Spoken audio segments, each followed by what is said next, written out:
ஒரு ஜாதகத்துல மதம் மாற்றி கல்யாணம் பண்ணக்கூடிய அமைப்பு, இதுலயே தன்னுடைய அமைப்புகள் இல்லாம வேறு அமைப்புகள்ல ஒரு வரன் வரக்கூடிய அமைப்போ, இல்ல காதல் திருமணத்திலேயே கொஞ்சம் கேட்டகரி மாறி போய் திருமணம் பண்ணக்கூடிய அமைப்போ ஒரு ஜாதகத்துல எப்படி இருக்கணும் பார்க்கணும்னா, 7ஆம் இடத்தோடு பிற மதங்களை பிற அமைப்புகளை சொல்லக்கூடிய ராகு கேதுக்கள், அந்நிய மொழி பேசக்கூடிய அந்நிய கலாச்சாரத்தை கடைபிடிக்கக்கூடிய அந்த ராகுவும் கேதுவும் இதுக்கு ரொம்ப முழு பங்கு வகிக்கிறாங்க.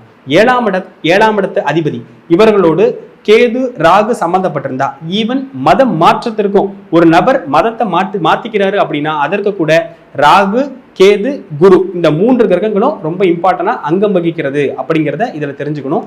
7ஆம் அதிபதினு சொல்லக்கூடிய ஒரு ஜாதகத்தில் இருக்கக்கூடிய கிரகத்தோட ராகு கேதுக்கள் இருந்தாலோ, அல்லது 7ஆம் இடத்துல பிற மொழிகளை சொல்லக்கூடிய பிற அந்நிய நடவடிக்கைகளை சொல்லக்கூடிய இஸ்லாமிய மற்றும் கிறிஸ்தவ அல்லது இந்து மதத்தை குறிப்பிடக்கூடிய கிரகங்கள்னு சொல்லக்கூடியது ராகு கேது குரு தான்.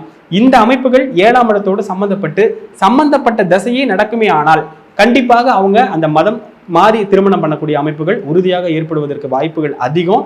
அதனால இது ஒரு பாயிண்டா நீங்க இந்த ஜாதகத்துல கவனிக்க வேண்டியது அவசியம் அப்படிங்கிறதுல இது பிரதானம்.